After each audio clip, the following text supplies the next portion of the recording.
HLA stands for Human Leukocyte Antigen Laboratory.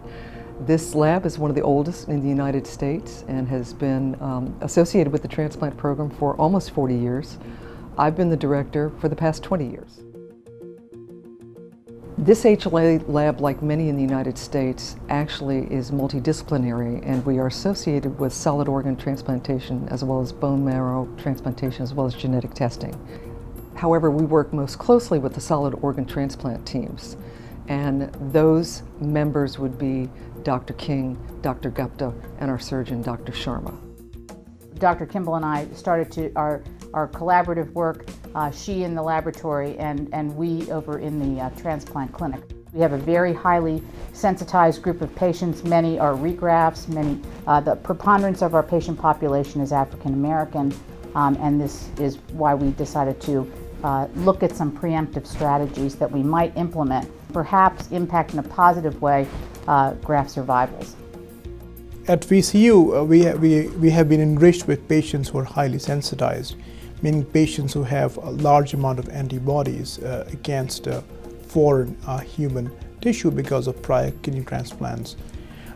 In that setting, it is crucial for us to have a very good immunology HLA lab, which is headed by Dr. Kimball, and to use their expertise to allow us to get these people transplanted so we can give them the benefit of a kidney transplant, increase their survival, increase their quality of life, and allow us to minimize the risk of kidney rejection, which might happen if not for the expertise that is provided by Dr. Kimball's lab.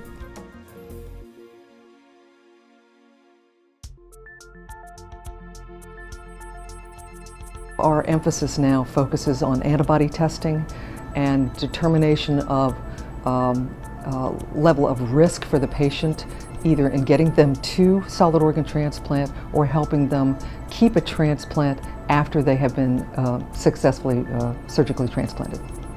The HLA lab and the work that is done at the lab headed by Dr. Kimball here at VCU has immensely helped the recipients at a center in terms of creating desensitization protocols that enable them to get transplanted in a timely fashion, shorten their waitlist time.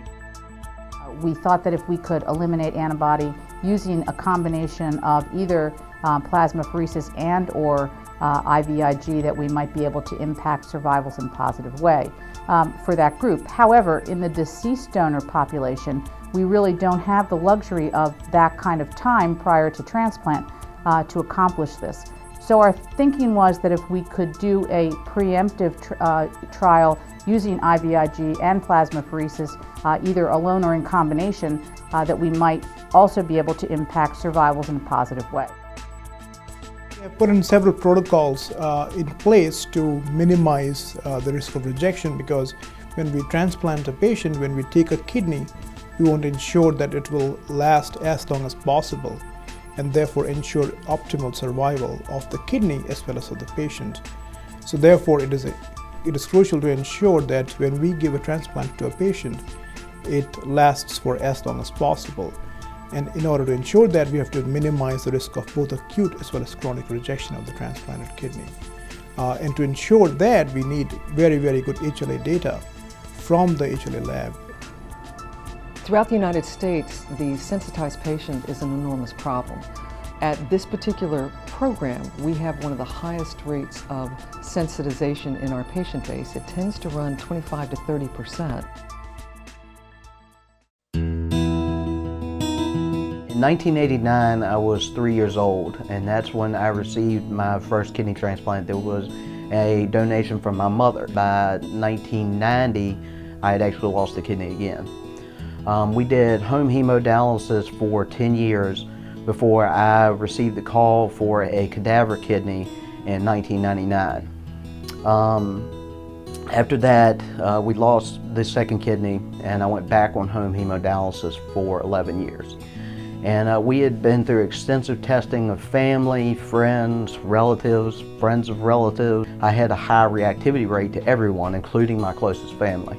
I actually got the call from the transplant coordinator at 7:30 in the morning. Today, I'm currently at 3 months. It's the happiest I've ever been.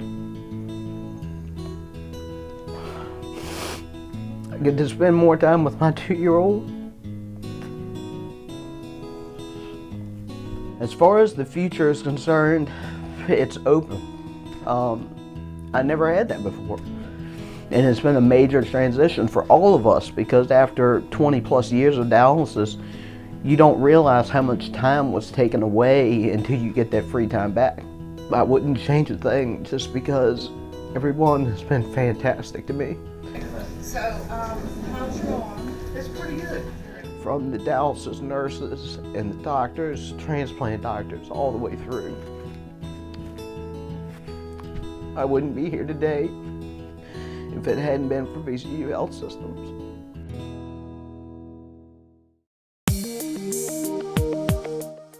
Based upon the SRTR report, we had better than national averages in terms of all short and long-term outcomes for kidney transplantation.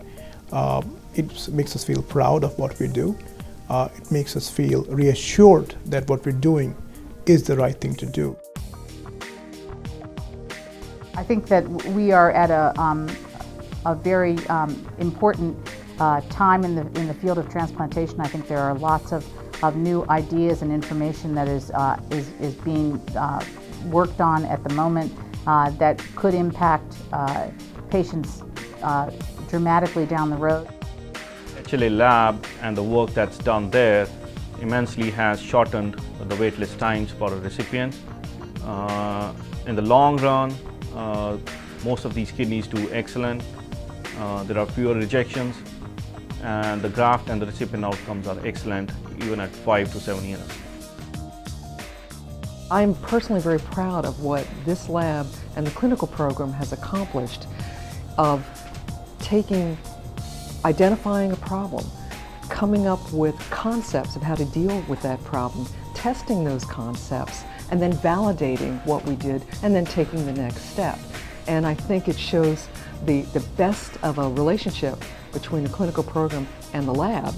Because as a lab person, to me the technical difficulty, the harder it is, the more fun it is, the more challenging it is. The clinicians want their patients to do better. That works. That's a great combination together. So that I'm really, really proud of.